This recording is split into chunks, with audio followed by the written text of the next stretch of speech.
यहां से युद्ध मेरा है महादेव।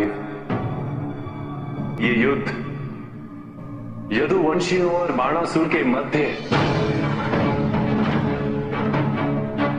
इसमें आपका हस्तक्षेप उचित नहीं होगा।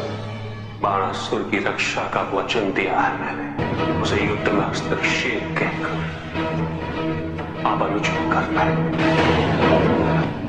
मैं आप पर आक्रमण नहीं करना चाहता हूं महादेव, और आपसे यही प्रार्थना है कि आप मुझे विवश ना करें।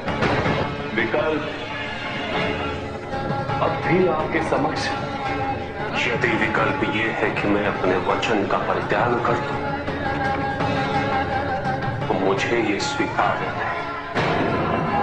आपका अंतिम निर्णय क्या है महादेव?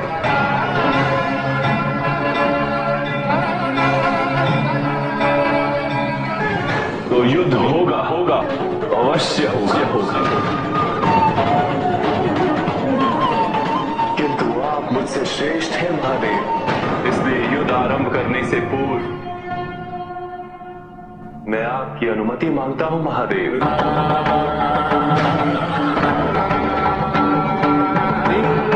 महादेव और श्री कृष्ण के बीच अब महायुद्ध का आरंभ होगा, परंतु दोनों ही मर्यादाओं से बने हुए हैं। महादेव इस युद्ध में बाणासुर के रक्षक की भूमिका निभा रहे हैं, इसीलिए युद्ध का आरंभ महादेव नहीं करेंगे।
तो समस्त सृष्टि का विनाश निश्चित है।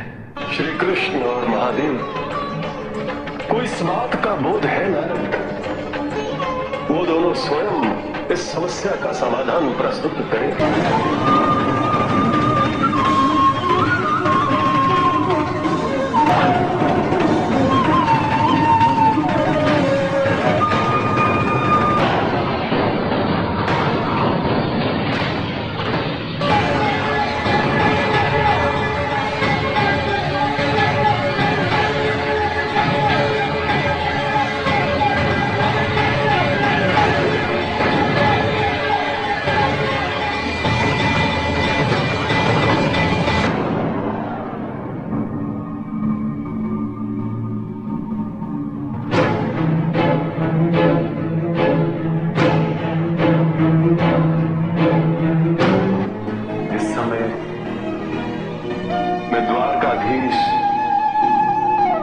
बाणासुर के विरोधी के रूप में नहीं, अपितु महादेव के एक भक्त के रूप में आपसे मिलना चाहता हूं।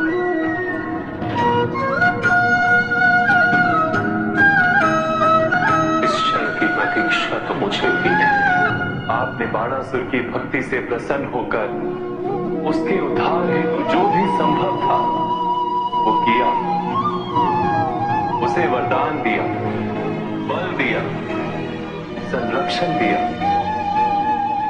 आप उसके साथ चौड़ितपुर में निवास करने आए,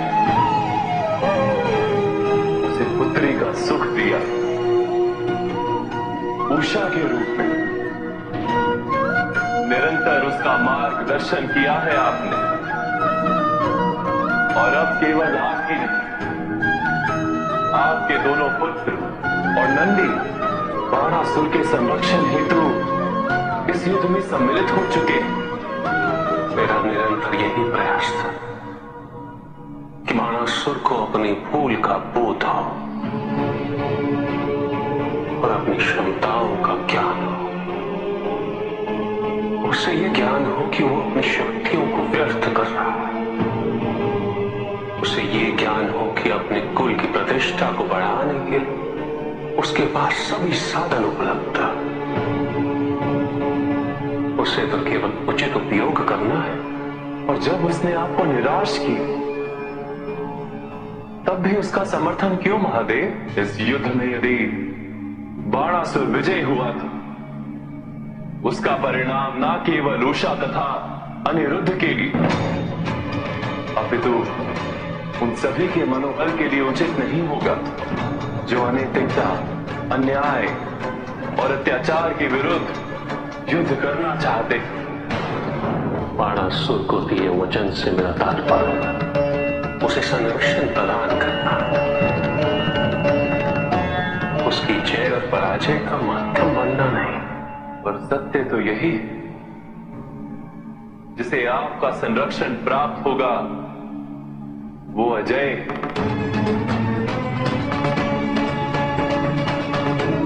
आप मुझसे श्रेष्ठ हैं महादेव, मेरे पूजनीय। मैं आपको पराजित करने की कल्पना भी नहीं कर सकता।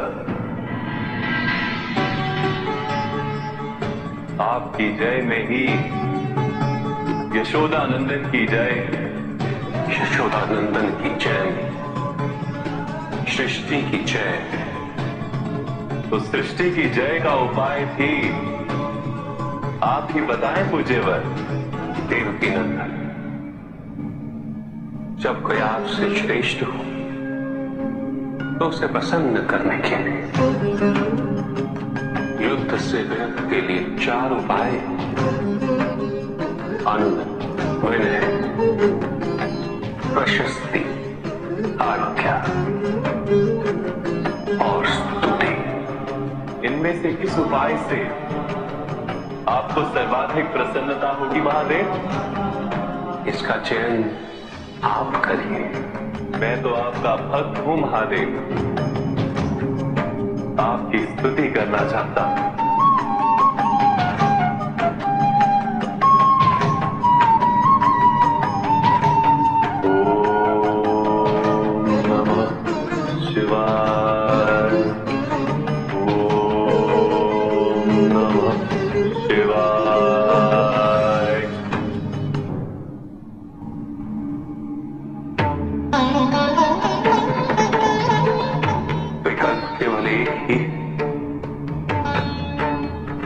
बाणासुर के हित में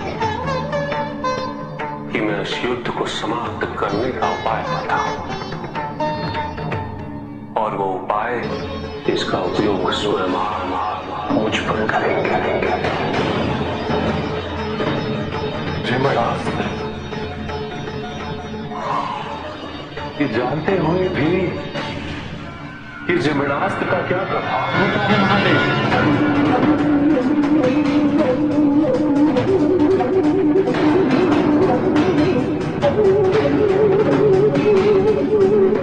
उचित,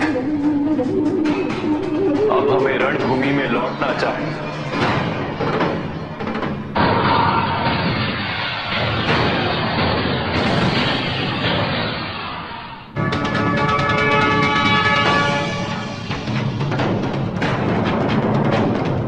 महादेव और श्री कृष्ण के बीच ये क्या हो गया? अभी युद्ध एक महत्वपूर्ण चरण की ओर अग्रसर है।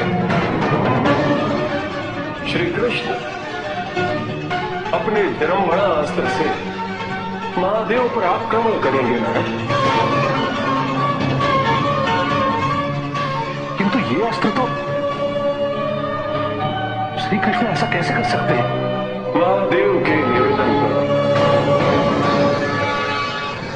स्वयं महादेव ने श्री कृष्ण को ऐसा करने के लिए कहा है ना।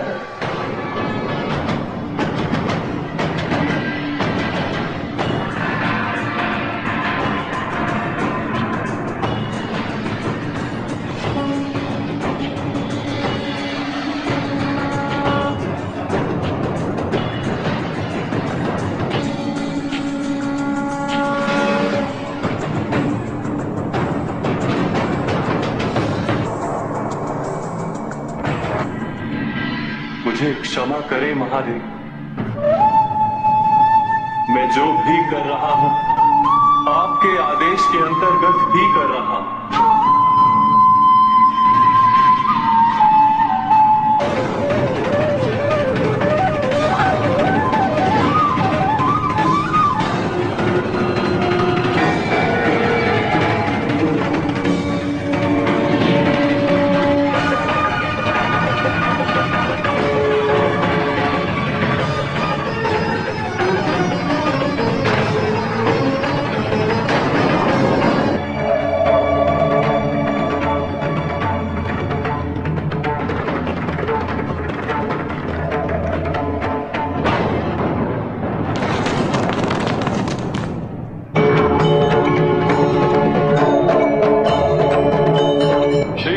महादेव की अनुशंसा पर जब महाजृंभणास्त्र का प्रयोग किया तो महादेव चमत्कारिक रूप से न केवल शिथिल हो गए बल्कि युद्ध क्षेत्र से अन्यत्र स्थापित हो गए। उन्होंने श्री कृष्ण के अस्त्र का सम्मान किया, उसके प्रभाव को स्वीकार किया। अब बाणासुर के लिए इस स्थिति का सामना करना अत्यंत कठिन होगा। बाणासुर को अब तक श्री कृष्ण की शक्ति का बोध हो चुका है।